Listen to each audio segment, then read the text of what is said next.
stuff the fire out. Eat a lot. Until there's a fire, of course, we all know that they work hard then.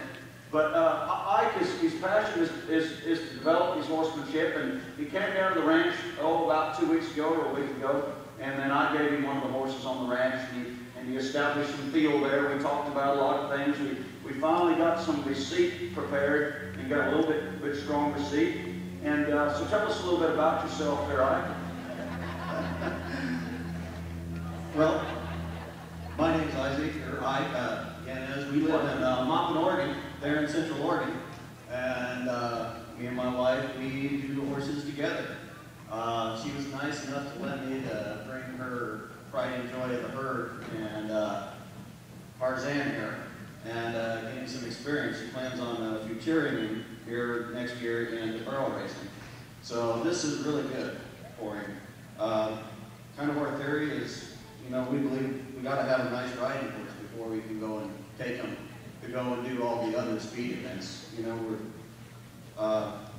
got into Chris Cox's method a few years ago, and it's been just really great for us and our horses. Oh, that's nice. Thank you.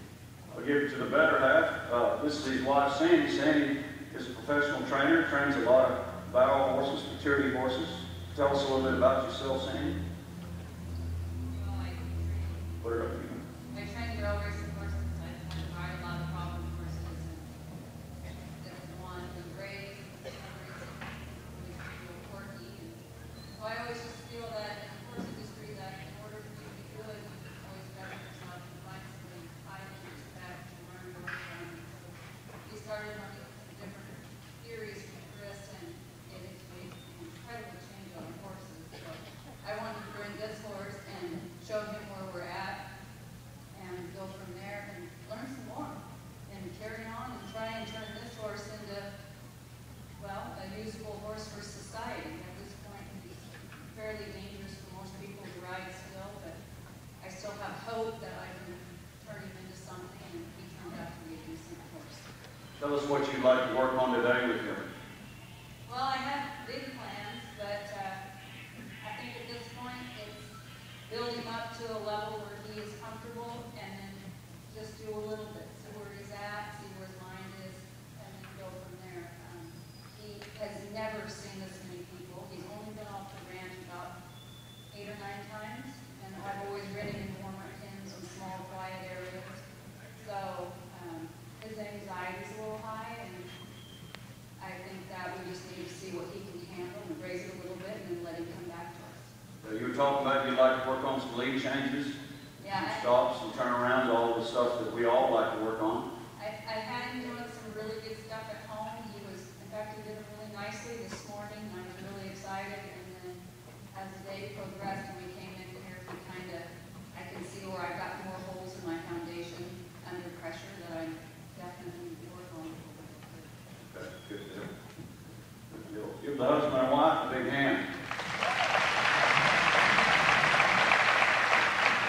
I met this young lady at the booth the day before yesterday, and she told me that she had a bad accident just here a few days ago. I'd like for her to tell her story just a little bit.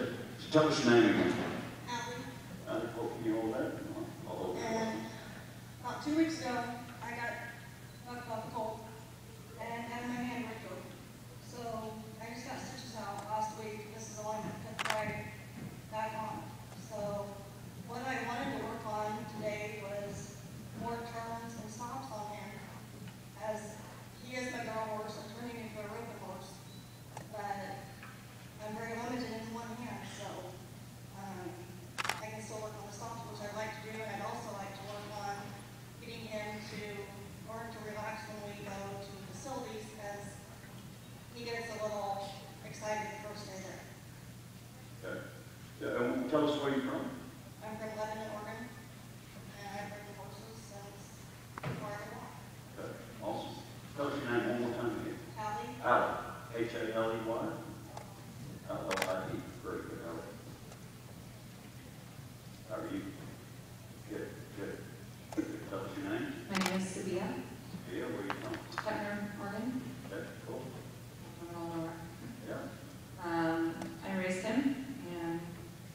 showing about 11 years ago, I suppose, to photograph events. And so we ride for cows. And I like You've a been nice photographing here? Yep. If you watch this young lady, she's been out here photographing all for 3 days and done a great job. Haven't been able to get run over yet, have you? Been out of the way? Not yet. So tell us what are you showing then, Sibbea? I don't show anymore. I just ride for cows. But you used to show. Oh yeah, I guess in the past. I did pleasure stuff and then eventually got bored with that and I went to dressage and jumping and whatever the heck I could get my hands on it. Driven and... Yep. How old is your horse? He's 8 this year. 8 this year. You've got him in full bridle here. You go out, you work cows, you rope on him and all, drag cows to the fire and anything like that? Because I was started kind of in the show arena, I never learned how to rope. So we like to sort and, you know, he's real handy on the cow, but I'm not handy with the rope. No. And he just is learning to pack the bridle. He's only been in it for a couple weeks, really.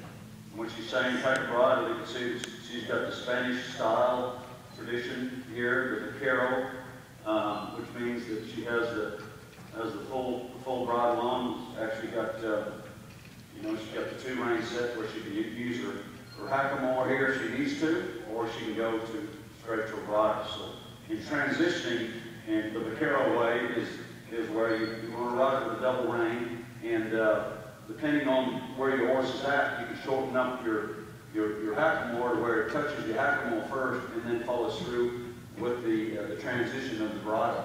So this is what she's in. She's kind of in a transition right here with her horse, and you ride around one-handed. When you get to this stage, your horse needs to be pretty roped. He needs to be able to be very respectful in the snaffle and soft in the snaffle and do everything in the snaffle.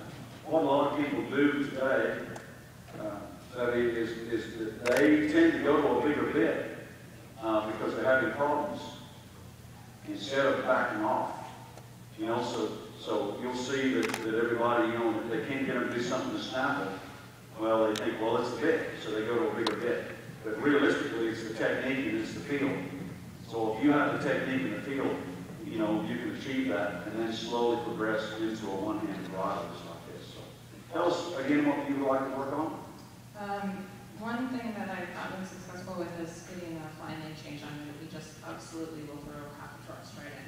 That's a big one. Right, what we call is a sickle change. We're going to work on some flying leg changes today and talk a little bit about that. I'd like to kind of see everybody ride around here just a little bit and kind of check on things. And just kind of see where your horses are at. Okay? Give them all a big hand for being here, huh?